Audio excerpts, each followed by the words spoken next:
Hey everybody, it's Jason from the Texas Gun Vault 2. I'm out here in the garage for another Garage Gun Talk.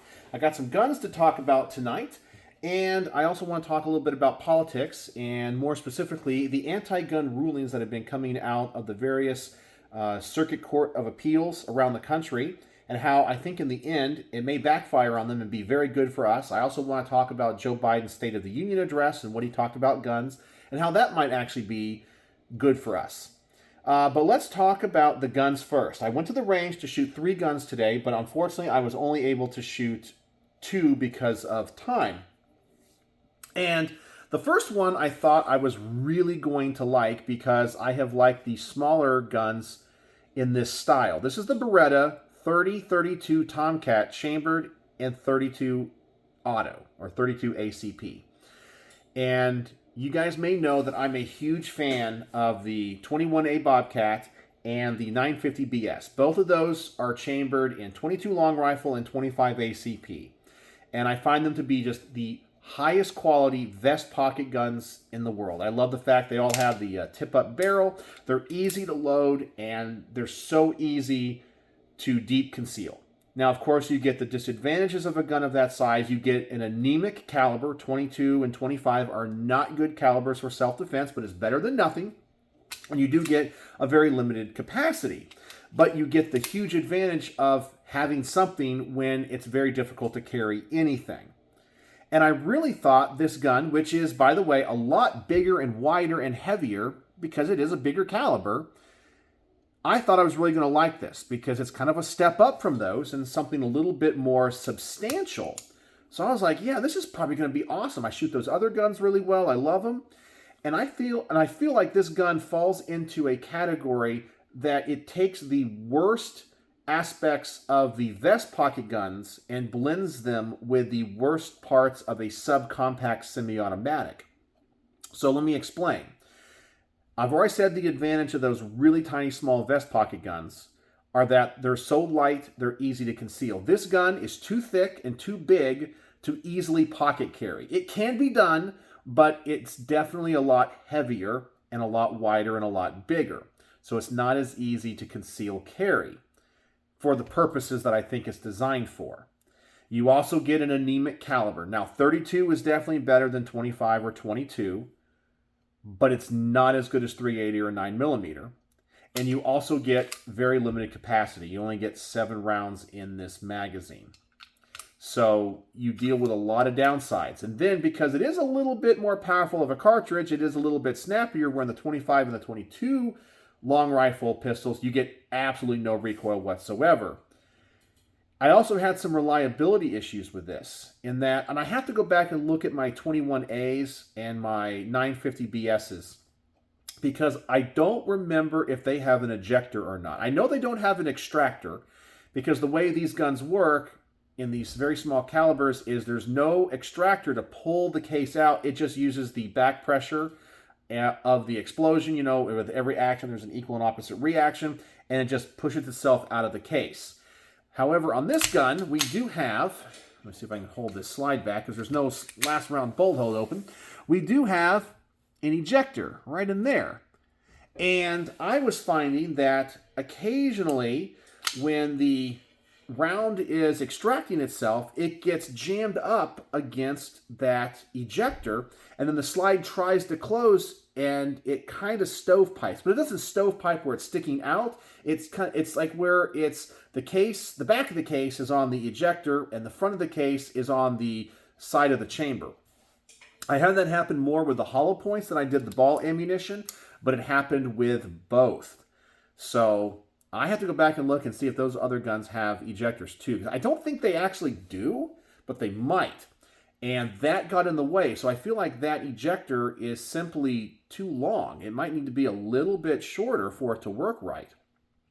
But this gun I did not shoot very well. I kind of felt like for 32 ACP, for a center fire cartridge, I needed to shoot it better. And this thing did not pattern very well for me. Did not group very well, where I can shoot the 22 and the 25 smaller guns a lot better. I still think it's well made. The construction of it is nice. But I think the thesis of my range report on this is going to be it's an okay gun for what it is, but if you're looking for a vest pocket gun, go with something smaller. And if you're looking for a semi-automatic gun, go for something bigger. This falls and bridges the gap between the two and essentially blends the worst aspects of both. It's not going to be an absolutely horrible review. As I said, I still like it. You know, it is cool. Had some function issues, but it's not going to be a 5 out of 5. It's probably going to be, I'd really like to think about it, probably about maybe a 3 out of 5 star review on this. But that's the Beretta 3032 Tomcat and 32 ACP. And then I filmed some footage for a range report revisit on the B&T KH9 Covert. So this is the one that is in flat dark earth. It has the folding pistol grip as well as the folding magwell. So this thing can be very, very compact. Of course, this thing has a brace on it. And the reason that I am revisiting this is because when I reviewed this exact example in the past, and by the way, this is on loan from D, and the Beretta is on loan from Richard. So thank you, Richard, and thank you, D. When I reviewed this originally, I was only able to review it without the brace because it was the time when that whole ATF pistol brace ban was in effect. But now we have the injunction, so I'm revisiting it. A lot of my comments about the function of the gun, how the triggers are all going to be the same. But I wanted to try it out with the brace. And this gun is crazy accurate with the brace. I know as an SBR, it'd be awesome. Trigger is still mushy, but it's very soft recoiling because the bolt is in 2 pieces. And it's just like the old Sight Spectre. And I know I've done reviews on that in the past and done field strips and showed how that works. And this gun kind of works the same way. So it has a little bit of a delay when you pull the trigger. And it's kind of a heavier, kind of big mass in the back that moves forward.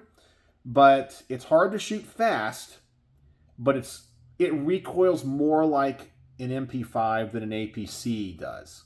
So there's some pros and cons, but this gun was very, very, very accurate, functioned great. And so I'll be doing the range report revisit on this and talking about using it with a brace. So those are my initial thoughts and impressions on these guns. So now let's talk about some politics.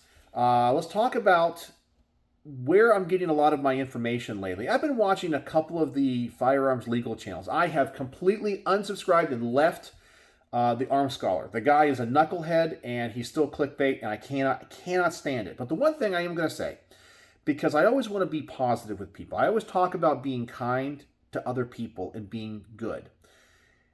I may not like his content and I may not like his presentation style and his choices of thumbnails or choices of titles. I am very happy to see, when I have seen some of his videos, that apparently he's been on some type of like weight loss thing, and I guess he's advertising for them now, and he's lost a lot of weight, and it looks like he's getting healthier. In the past, I was kind of worried about him because I kind of thought he was kind of a big guy, and sometimes when he was even recording his videos, he'd be out of breath. So I was really glad to see that. And I haven't seen him in a while. I saw one of his videos, and I was like, you know, I'm really glad. While he may not be a YouTuber that I like or follow, I don't want to be mean to him. I want to be kind, and I am glad and very happy that he is obviously taking care of his health and getting in shape. So I did want to say that. But I've been getting a lot of my news from the Four Boxes Diner, and he does a great job. My only complaint with his stuff is every video he makes is breaking news. But his thumbnails are truthful, his titles are truthful, and the information he gives is not clickbait. And when he does have speculation, he tells you it's speculation. So I appreciate that. He's very forthright and honest, and I like what he does and how he analyzes things. But I've been noticing lately in his videos that he's been doing a lot of negative stuff, not because he wants to do negative stuff, but just because there's been a lot of anti-gun rulings as of late from the various appellate courts, upholding magazine bans, assault weapons bans, and so forth in various states. And we all know that these go against the spirit and the word of Heller and Bruin. And I actually think in the long run it's going to be good for us, because all of these courts are essentially thumbing their nose at Heller and Bruen, and they're trying to come up with creative ways to get around it. And I don't think the majority of justices who voted for Bruen and Heller are going to stand for it much longer. There's a reason why they've been taking up more Second Amendment cases as of late. And I really feel like this is finally going to get these magazine ban and assault weapons ban cases finally elevated to the top court, because they're essentially just thumbing their nose at them. And I know that the justices don't like that. I mean, they are the Supreme Court.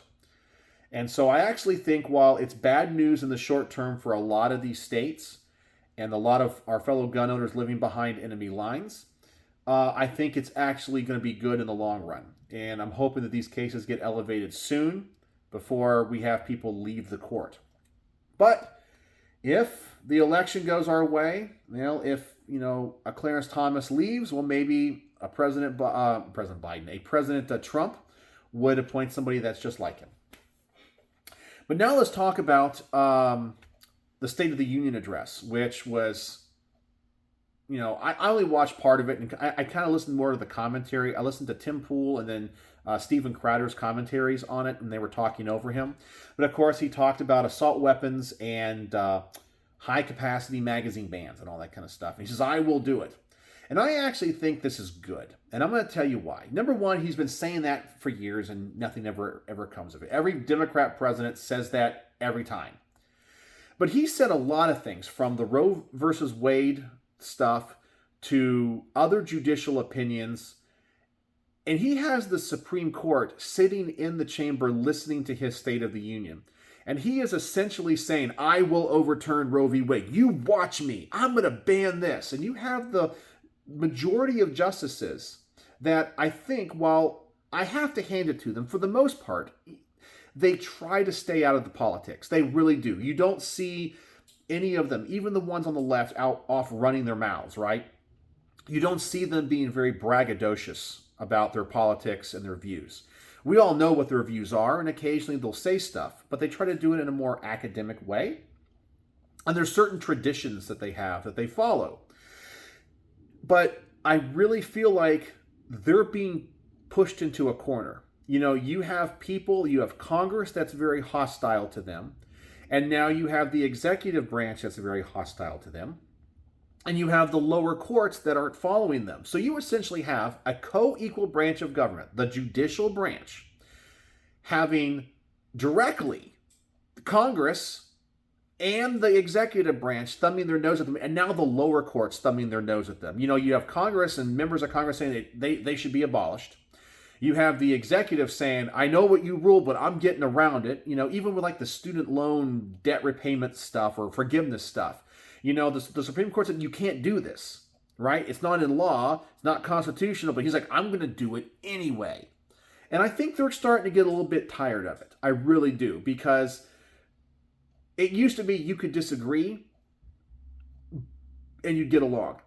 And now it's like open hostility. And now that you have the lower courts thumbing their nose at the Supreme Court, I just don't think it's going to last that much longer. I really feel like we're going to see, hopefully elevated in the next, year or so, maybe the next session, an assault weapons ban case. They're finally going to say, fine, we're going to take this up, because nobody is listening to us. Nobody's listening to us. And I do think you will get 4 justices that will take the case. And I definitely think 5 of the 6 conservatives would at least vote in our favor. I really do believe it. And I think you're going to see it happen in the next session. I really do. So I think in the long run, it's better for us. In the short run, it kind of sucks for people behind enemy lines. But anyway, that's what I wanted to talk about tonight. I'm curious what you guys think. What did you think of the State of the Union? What do you think about all these bad opinions coming from the lower courts? Do you think, like I do, the Supreme Court's finally going to take this up? They're tired of being trampled on. They're finally being tired of being told they're illegitimate. They're going to be dissolved and all that, and just do what they're supposed to do. And what do you guys think about these guns? More specifically, do any of you guys own the Tomcat from Beretta? And what do you guys think of it? And do your thoughts mirror mine? And so these are just my initial thoughts and opinions. I still have to go edit the range footage and think about it a little bit more. So I may change my mind on some of this, okay? But that's just my initial kind of, I just got back from the range impressions. So anyway, that's tonight's Garage Gun Talk. And I'm on spring break. And we're going to go out to a nice meal tonight. And I can't wait. So we're going to celebrate a little bit that way. So let me know what you guys think. And hopefully I'll be making a lot more of these in the upcoming week because I have a lot of time off. So let me know what you guys are thinking about in the comment section below. And if you made it to the end of this video, let's make the word of the day. The word of the day is going to be future. Future, because I think some of these opinions and Joe Biden's State of the Union and how antagonizing he is to the Supreme Court is going to be good for our future. So future is the word of the day. So use that in your comment, and I know you made it to the end. So, as always, thanks for watching.